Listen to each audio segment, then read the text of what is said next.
The United States has avoided a potentially catastrophic economic default by the skin of its teeth. President Obama has signed the long-awaited deal that puts the government back on track and raises America's borrowing limit. But it's just a temporary fix, as Anissa Nawe reports now from Washington, D.C. Well, just hours before the deadline, the so-called 11th hour really coming down to the wire here. The House of Representatives passed the Senate bill to raise the debt ceiling and restore government funding after a 16-day shutdown, barely avoiding a default on their almost $17 trillion in borrowings. After the vote, some bloggers joked, "See you back here in 3 months." Now, that's referring to the fact that this is really not a long-term solution to the budget crisis. The U.S. government is now funded through January 15th and can keep borrowing until February 7th, but really they've just kicked the can down the road. Some say Congress couldn't agree on a budget for the last 2 years, which makes it unlikely 3 months will be enough for a solution. Not to mention the damage that's already been done by letting it go this far. This shutdown didn't save money, it cost money. According to Standard & Poor's, $24 billion. The world, of course, watched Washington very closely this week, as Senator Harry Reid mentioned Wednesday, but many might disagree overseas that this last-minute agreement shows how responsible America is. Quite the contrary. China already announced the need to de-Americanize. The dollar is not the currency the world wants to bet on anymore. The IMF, the World Bank, the global economy can't afford to come this close to recession due to internal partisan politics in Washington. Now, another interesting point is that Republican leaders probably could have mustered this support we saw on shutdown day 16 back on September 30th, and this self-inflicted halt on Capitol Hill would have been avoided altogether. The budget brinkmanship has cost the world's largest economy billions of dollars, as well as the trust of investors around the globe. And it also sparked calls to de-Americanize the world economy. Let's talk more on that with Martin W. Haneke, chief economist at the Henley Group. Mr. Haneke, would you agree that the recent crisis in the U.S. is a wake-up call for the world to change the financial order? Well, it isn't the first time, they've had a similar problem. So I doubt that this is a wake-up call, really, or enough of a wake-up call this time around.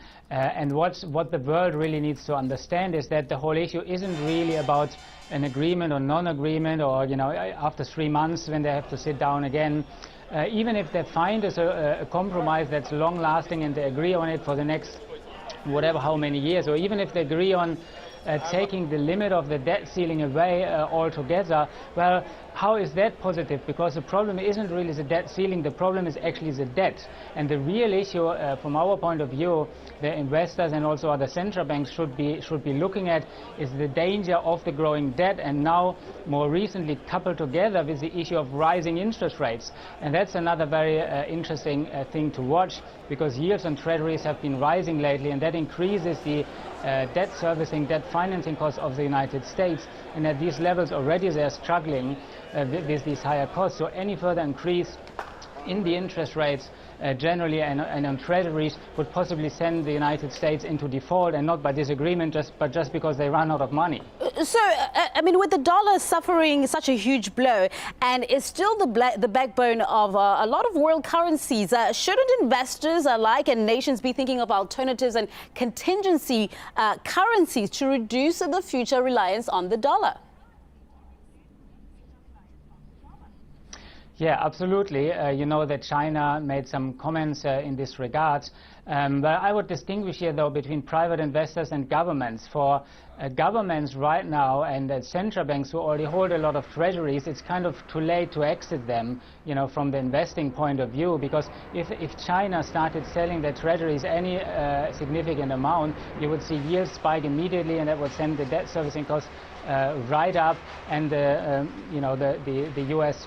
Budget and deficits would go through the roof quite fast. Investors might panic, and then they cannot sell off the remainder of their bond holdings. So I would actually think that China understands probably a good part of these U.S. Treasury holdings that they hold as part of their currency reserves, they will have to write it off eventually. For private investors, though, who hold small amounts, I don't see any reason why they would want to hold any treasury exposure. So we think the bond market, the treasury bond market, and also, by the way, most of the Eurozone sovereign bonds is one of the biggest bubbles out there they shouldn't hold. Gold, on the other hand, would be a good alternative, certainly for private investors. China is trying to buy more gold. They actually imported over 2,000 tons of gold over the last 2 years through Hong Kong. They are trying to increase the gold part of their reserves, but they are so big, of course, that it's difficult for them to do that without driving prices up. The recent correction, though, offers them a good opportunity, and Russia and China are both buying. So looking at what's happened in the last couple of hours with President Obama signing that bill, the debt ceiling has just been bumped up again. I mean, the bubble will explode eventually, but what will that all mean for world economies? What would that mean for the rest of the world?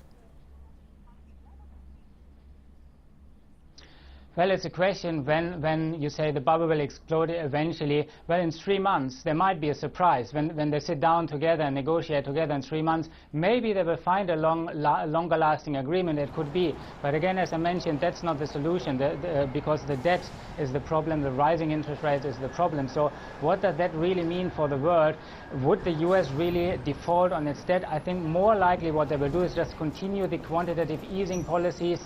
Maybe even they will have to expand quantitative easing rather than tapering, because tapering would immediately cause interest rates to go up. And what that means for the world is it's quite likely inflation may pick up in the United States, possibly significantly, when investors realize the real predicament the US is in and that they will sacrifice their currency in order to avoid the debt trap.